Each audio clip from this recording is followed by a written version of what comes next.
everyone. I'm Kendria. I need you to go like, follow, and subscribe. Soul Productions. What's up, everyone? And this is Next Level Thinking.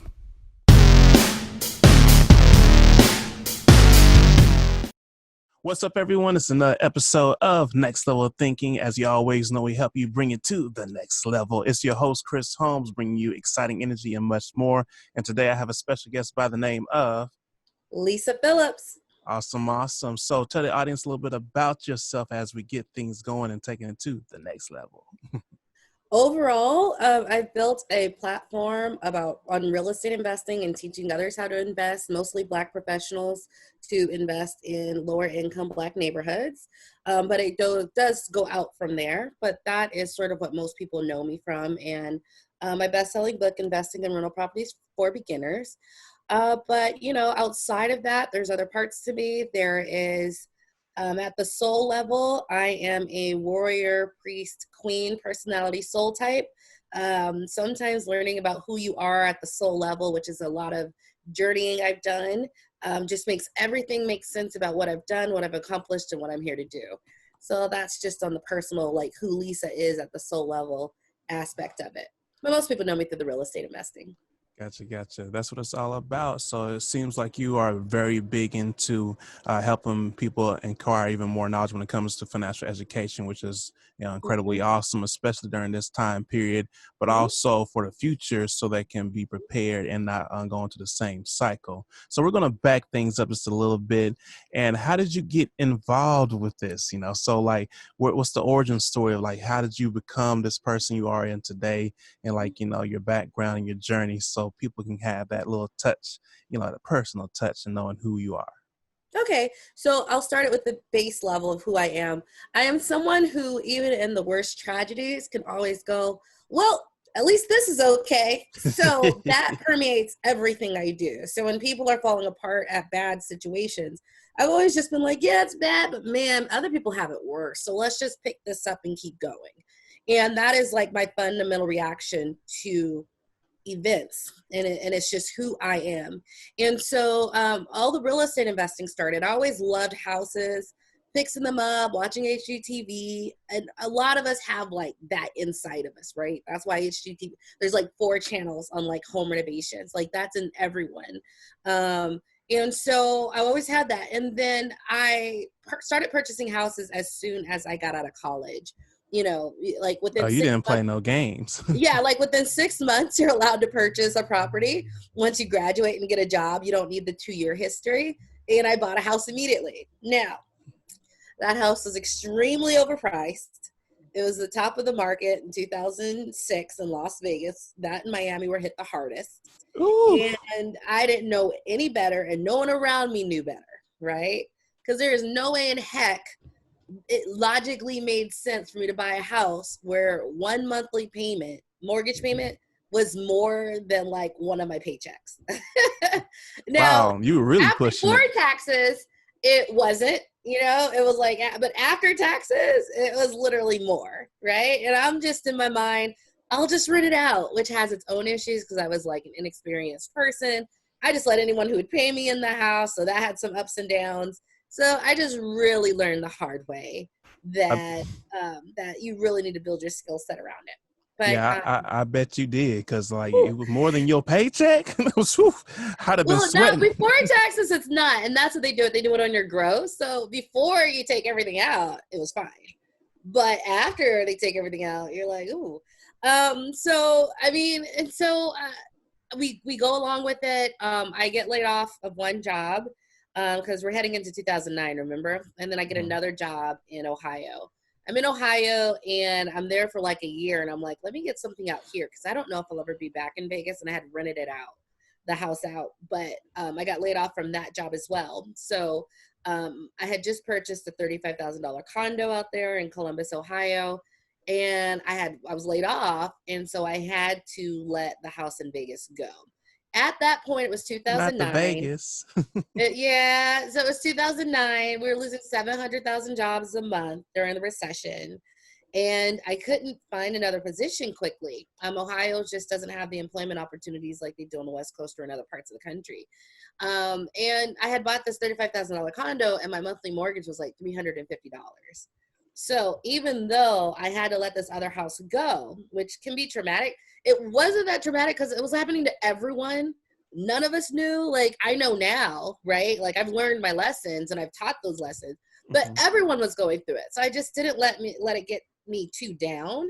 I didn't like it, but my mindset was, you know what? I'm like 27. I'll wait 7 years. I'm 35. I'll buy a new one. Right. Yeah. So, cause I was just like, I got started young. That gives you some buffer room to make a few mistakes.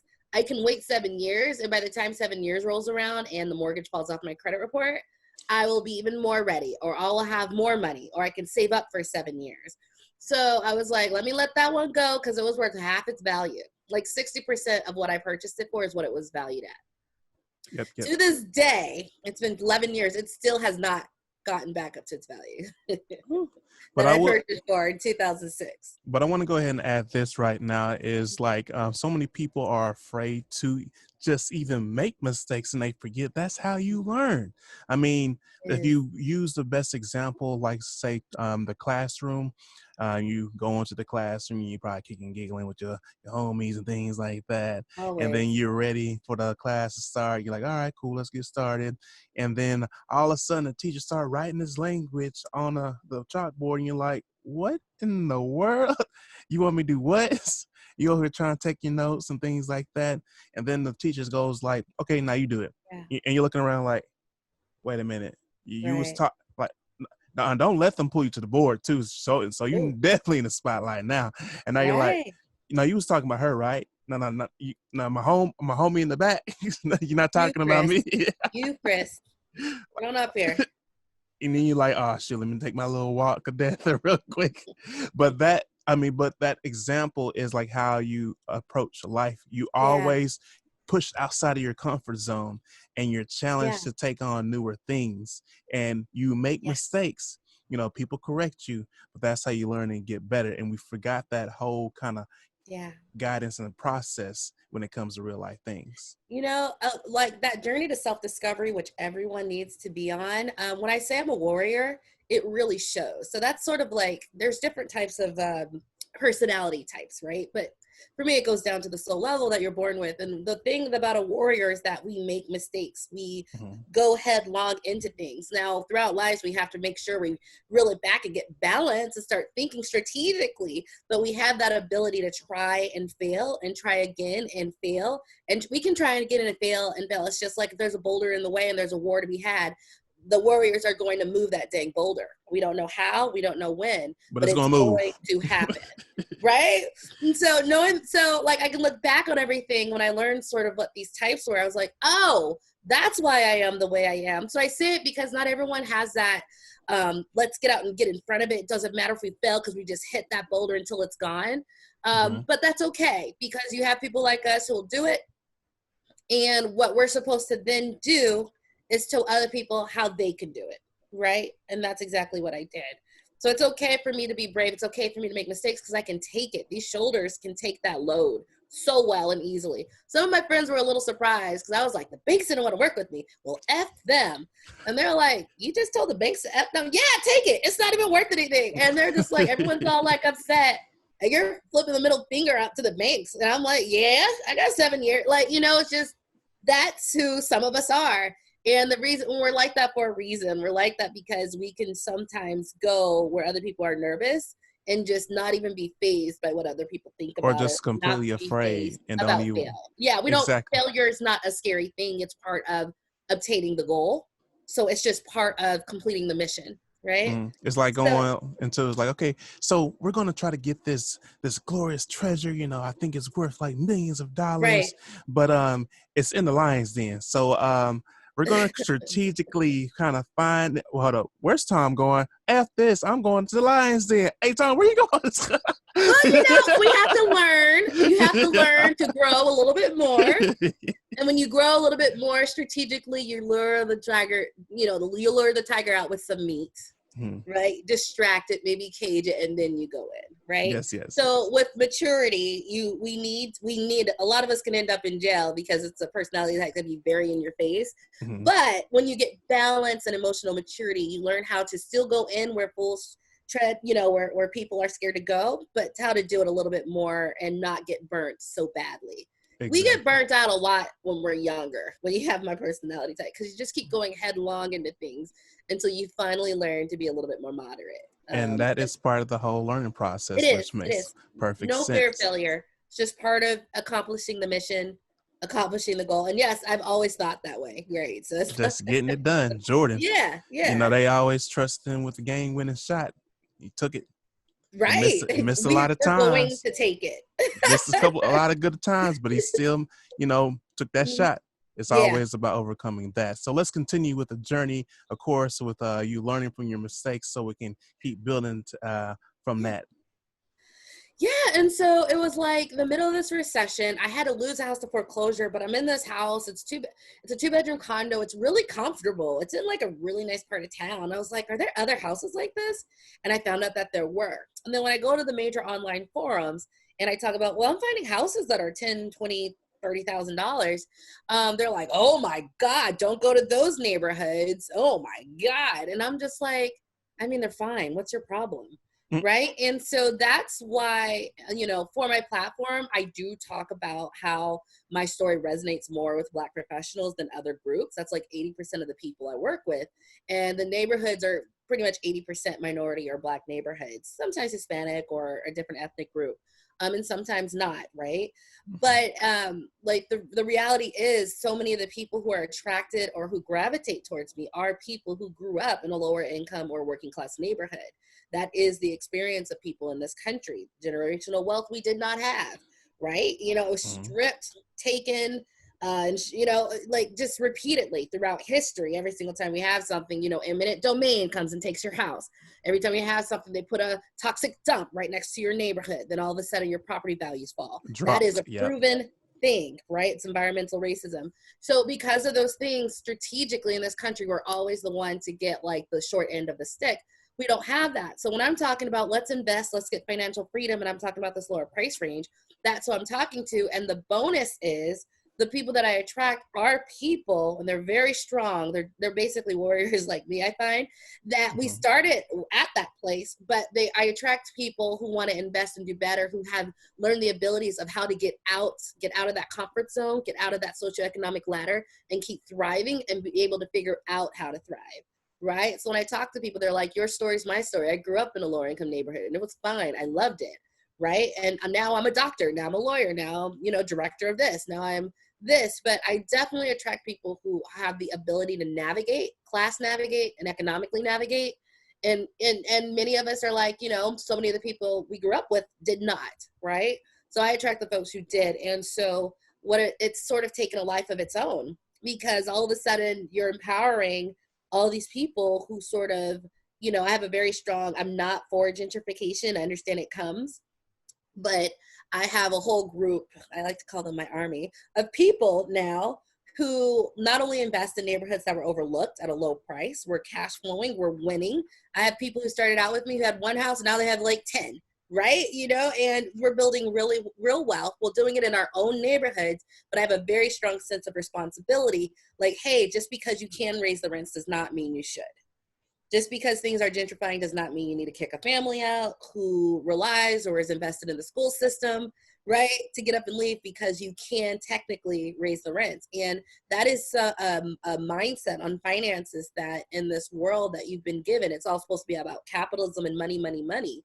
And all of a sudden I have this group. It's like, look, we're making money. Don't get me wrong, but we're not trying to gentrify neighborhoods because we come from that place. We just have more empathy and understanding of the humanism of what's going on in these neighborhoods and not trying to exasperate it and give someone a nice long-term place to stay like we had. So a difference in my group versus others is that, I can raise the rents for all of my houses about $200 to $300 a month, right? I can because the neighborhood has shifted, but I choose not to. But it's also an economically sound reason. I've had tenants for, one property 5 years, the other property 7. Right? They're not going anywhere. They pay on time every month. They know I can raise the rents, right? They are aware. of things changing, but I fix things that need to be fixed. They pay me on time. I don't have to pay $2,000 to $3,000 a month, which can wipe your profits, by the way, every time they move out to get someone in, because when you're at that higher rate, then all of a sudden people move a little bit faster than when they have that lower rate. They're not really trying to move. So there are economically sound reasons to keep, to not necessarily raise with gentrification just because you can. And it just goes back to, I like to think of rental properties and passive income and what you build as a business, and your tenants can be business partners. Once you've been with me for 3 years and you want to live there the rest of your life, you're a business partner. I rely on you to pay every month, and I know my rent is going to come in every single month. We're in the middle of the pandemic. Every month I've been paid on time, right? You know, just like I had been for the 5 years before. They're a business partner, and all of a sudden I have a very stable business. And this is always something I give out. You know, we don't sell in our communities. That's something we didn't learn. So you have people in New York, and I get these clients who, my mom had a house in New York and it was a brownstone. She bought it for like 60,000 and sold it for 300. But now those brownstones are worth 2 million, right? Mm-hmm. And so one of the things I try to teach in financial education, how we're going to change the story, not just make sure we invest responsibly in these neighborhoods, but we never sell, right? You could tap into the equity, you could refinance, but we don't sell. And that way, if it's an appreciating asset, you get to capture all the appreciation, not just a portion of it. So there's just different learning opportunities that come out that, like, you know, we're going to just start doing things differently. Yep. And a tremendous amount of great information, especially when it comes down to basically what you're saying, like from real estate and much more, because actually, now that I think of it, that's actually a common thing when it comes to wealth building, passive income, and much more. But I'm going to use this term because you were had a huge amount of value into it. But I'm going to say this term, group economics. When you can have a community built around loyal that can stay in for the long run, you should be able to survive for the long run because you can depend on it on a rainy day. That's how you use the example during the pandemic of how, you know, you have other people trying to get their payments and things like that, but with your built community and building that trust and loyalty and that bonded and much more, and they know you as a person instead of just as a transaction. They feel interconnected. They're like, you know what, she does all this, you know, I have a roof over my head, I'm comfortable, she I'm fixes living. it promptly. She doesn't like push back and go, you fix things. Like, if it needs to be done, it's my responsibility. It gets done immediately. They know I have not raised the rents. You know what I mean? And honestly, that's all it needs. Like, that's all it is. It's not like I've done much. I haven't even met them, but they are aware of those factors. And so after 5 years of seeing that behavior from me, they're more than willing to, and if they ever were late, man, they call my property manager and me up. Like, you know what I mean? So that's, you know, that pays, just being responsible and understanding of, you know, not necessarily just jacking up. I mean, it does breed that loyalty, and then it goes both ways. I have someone stable who keeps my place up and lets me know when things break so I can fix it before they become bigger problems. And, you know, they pay on time. It just goes, it's both. Both of us are winning from this long-term trusting relationship that I stick by my word, they stick by their agreement. You're correct. Awesome. And that's something that no one wants to talk about in real estate investing, which is why I think it's so important what me and my investors do, because we bring that conversation to the front. I know when I look at other landlord groups, they're not like mine. They don't have the energy. They don't have the power. They just don't. They don't have the energy. They don't have the black girl magic. They just don't. But like in my group, we're very conscious and we have bigger conversations outside of just the capitalism, but the humanism as well, and what impacts we're making. And people are being innovative. They're doing things with homeless people and getting people places to stay, and they're taking what we built and they're doing it even better the way we do in our community. And I've also like to say, after being in this game since 2013, I go to other groups now, whereas before it was all like, I don't care about anyone, just give me my money. I don't, you know, and it's my money and I need it now. No, but then now I'm starting to see in those groups, which are not majority Black professional like mine, they're mostly Caucasian. I see now that I didn't see 4 years ago, when someone says statements like that sort of take out the humanity or the empathy. I'm starting to see women starting to speak up and go, you know what? I take a different view. I think if you do this, you can work together.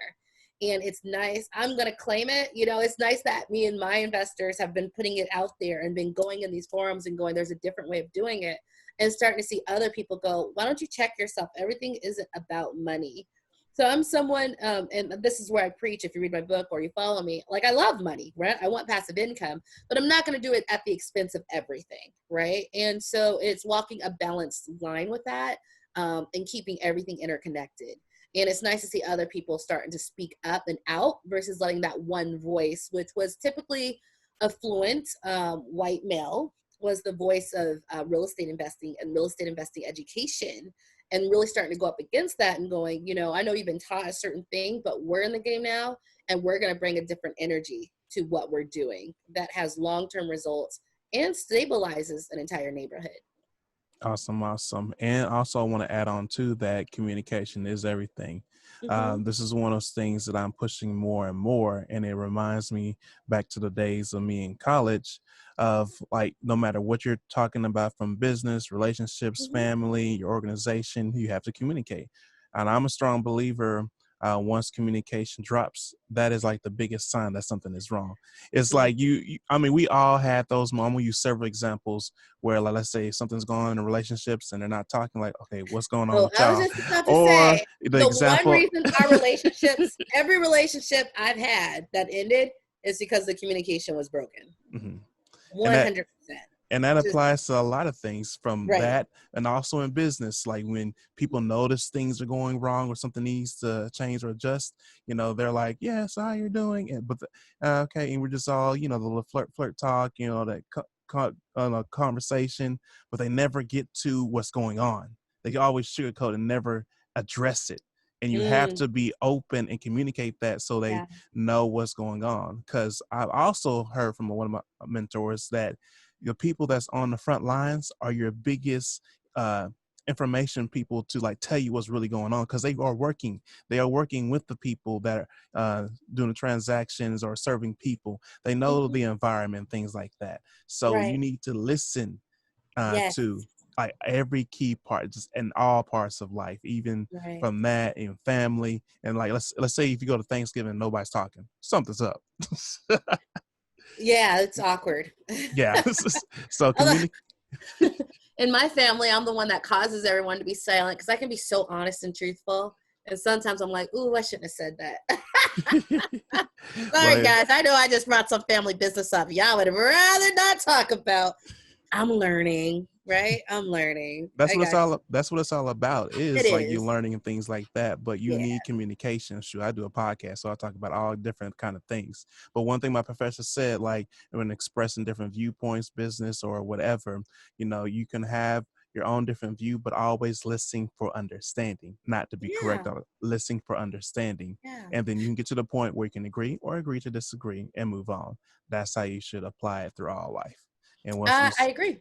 see, I think the difference, I think a lot the capital, like before people like us came on the scene and really made a place for ourselves in the online space when it comes to real estate investing advice, is there was sort of like this thing of I'm the landlord, you're the tenant.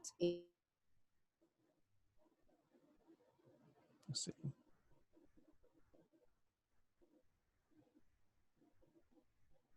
Relationships. Okay, can you repeat that last? I think I had a little connection issue. Oh, You okay. Yeah. something before the tenants, that last little part.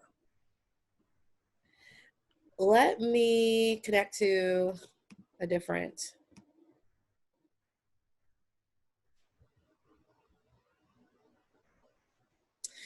Okay, so what I was saying is that in the traditional advice, it was sort of an energy low key, but there you can sense it of like Elephant in the the land. room.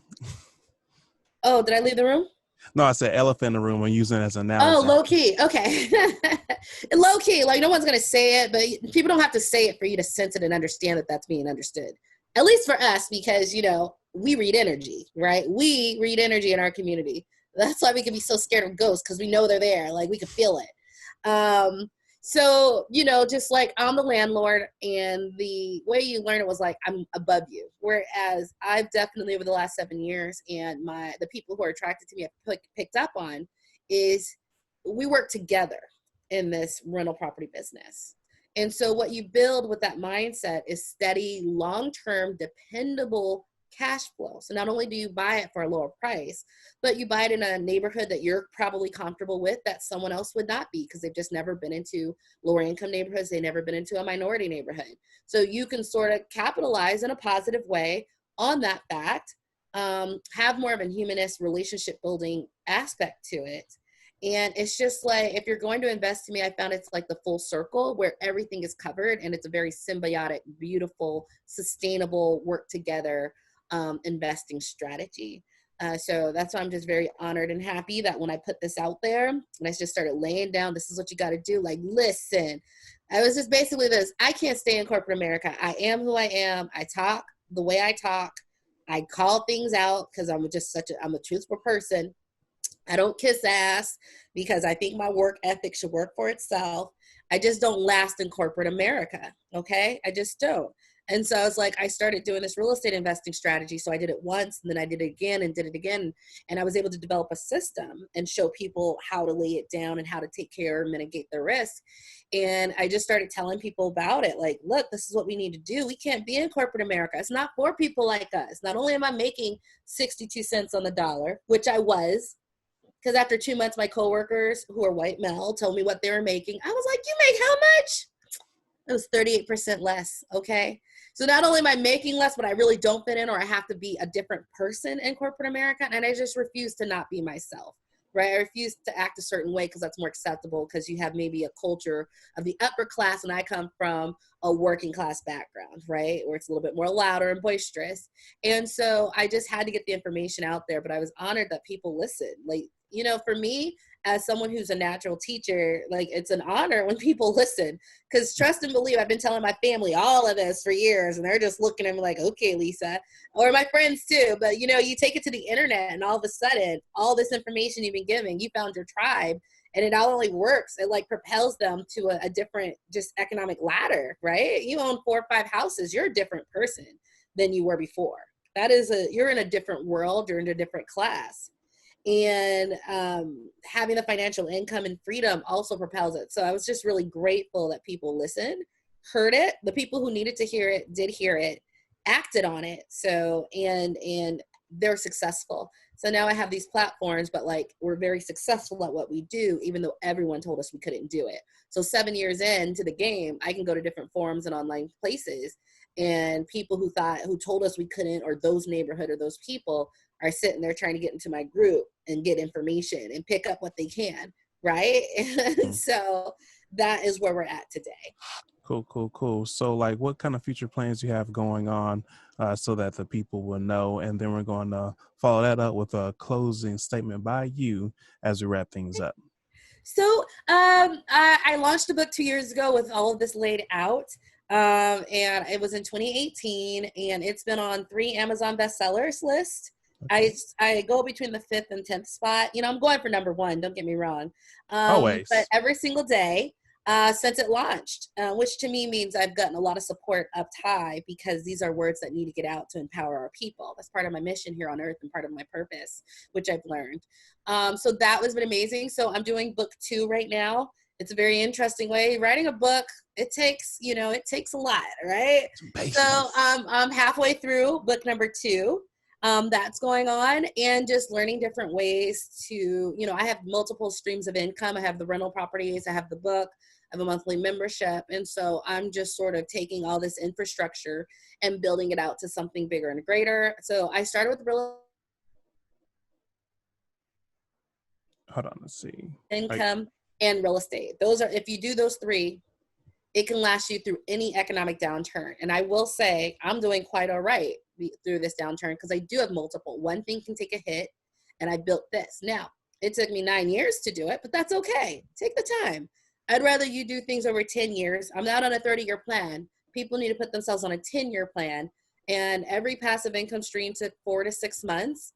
And now the book, I'm in month 3. So it's 4 to 6 months of effort and extra time to do these different things. But you look up one day, 10 years from now, and all those 4 to 6 month periods of time that you took to build out something creatively gets you to the point where you can weather any storm, and you can choose your own hours, and you can choose to be yourself and not have to fit into corporate America and have someone else breathe and live on if you're going to get fired and be able to eat, right? And we all need that freedom. Because nothing is, remember back in the McDonald's days, you know, you just stressing like, oh, please don't give me a five, because these bills ain't gonna stop. They just constantly knocking at the door, you know, just like a Jehovah Witness. No, I'm playing. I'm being sarcastic. You know, remember those days where grandma said, you better not open that door. Let me look out the window, see who it is. But you know that, but I have a that's story about that. but that's a tremendous, great, especially when building multiple pillars so that you can weather any storm. So go ahead and tell how they can connect with you, the social media and all of that, and then wrap us up with your closing statement. Okay, I prefer you go to either my YouTube or Facebook. YouTube, it's youtube.com user/affordable REI. So everything's affordable REI. You can go on my Twitter, but I will say I'm on Black Twitter a lot, and I'm retweeting a lot of stuff. So if you're not ready for that level of wokeness, don't go there. But if you are, please follow. And then I'm on Facebook. You can join our Facebook group. It's free.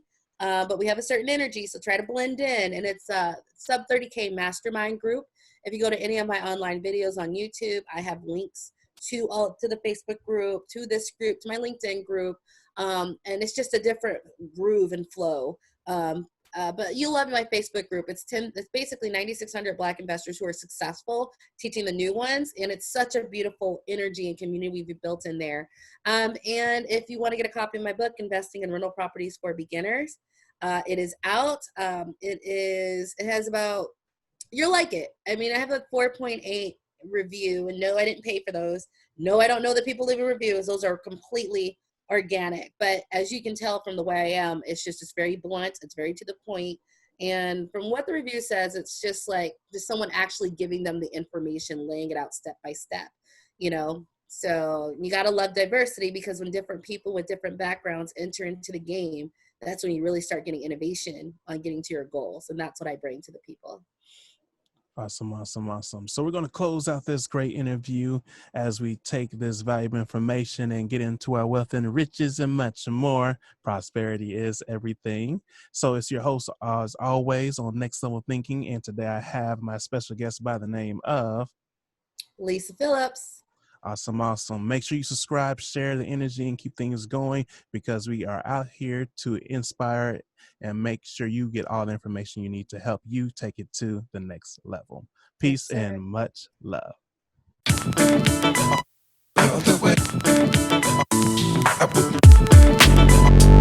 I